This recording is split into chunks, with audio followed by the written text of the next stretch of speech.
Roughly 20% of global investment in America today comes from companies based in TPP countries, and 70% of our global investment comes from TTIP-based companies.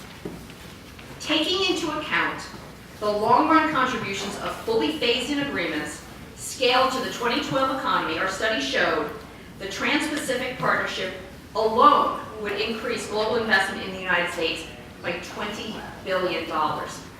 Additional foreign investment from TPP would create 69,000 direct jobs in the United States and support a total of 223,000 U.S. jobs.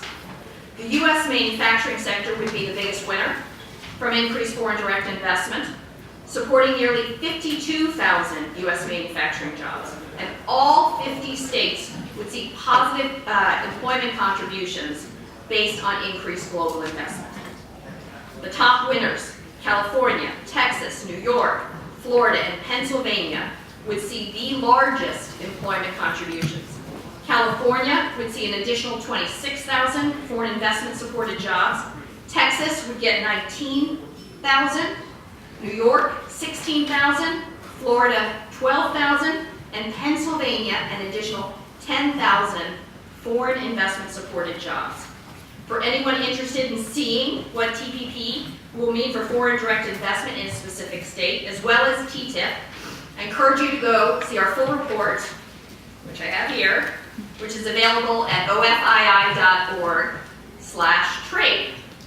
Combined, these two trade agreements could unleash enough global investment to support 1.4 million new foreign investment-related jobs in America. So let me close with my main point. In addition to the economic activity and jobs related to the increased trade of goods and services, the value of trade agreements should include those benefits from increased foreign investment in the United States. And increased foreign investment in the United States can be directly measured in the number of quality, high-paying jobs it facilitates. Global investment provides Americans with a very tangible example of what trade agreements could mean for their friends and family.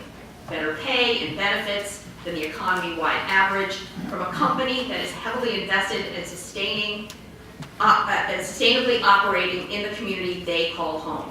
Foreign direct investment provides the types of jobs that America needs, and one of the ways policymakers can increase this resource is by embracing a robust trade agreement.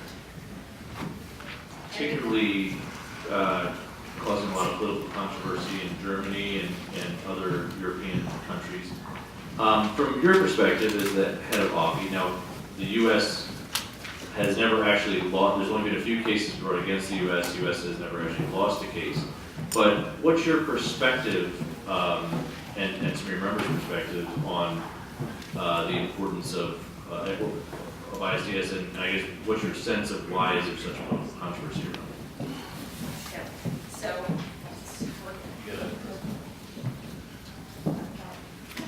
So from the perspective of the inbound companies in the U.S., honestly, ISDS is not a priority. Yet it's being politicized here as, you know, the way in which foreign companies can have benefits that domestic companies don't have. And, you know, to my knowledge, it's really elements of the agreement that the U.S. business community has prioritized for countries that don't have transparent legal system. And it's not something in the U.S. that foreign companies overall prioritize. And as you said, the U.S. hasn't lost a case.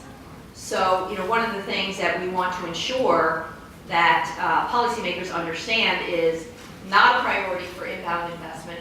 Foreign companies here are not looking to use that as the main, you know, way in which that they could just resolve disputes if needed. And it's something more that U.S. companies want abroad to protect their investments. Do we have any questions? Anybody that want to ask questions? We do have Bob Bastine with a question. We'll have a microphone brought to you.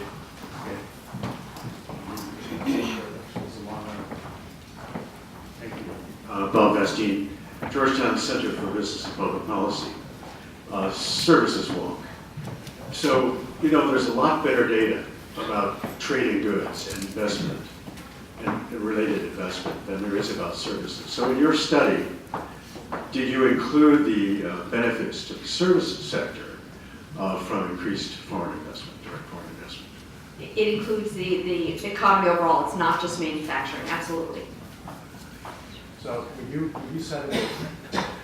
cited those job stats, did they include service employment? It did.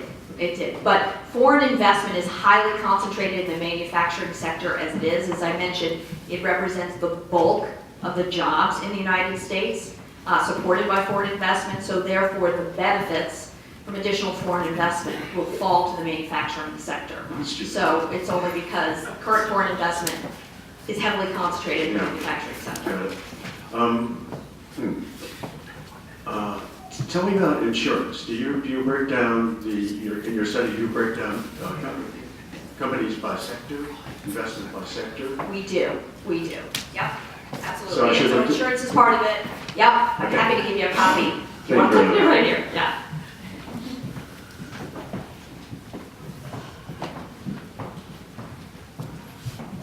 And please identify yourself. Doug. Doug Palmer of Politico. I'm just interested in these comments that Donald Trump is making about companies that move their production overseas. And I just wondered, in terms of foreign investment in the manufacturing sector, do U.S. companies invest more overseas in manufacturing than foreign companies invest in the United States in manufacturing? How does that work out? Hi, Doug. Hi. So I don't have those specific numbers in front of me, but clearly the balance to U.S. companies investing abroad to do certain things, because so much of the world's customers are outside the U.S., a balancing factor of that is foreign investment in the United States, who are increasing their manufacturing here.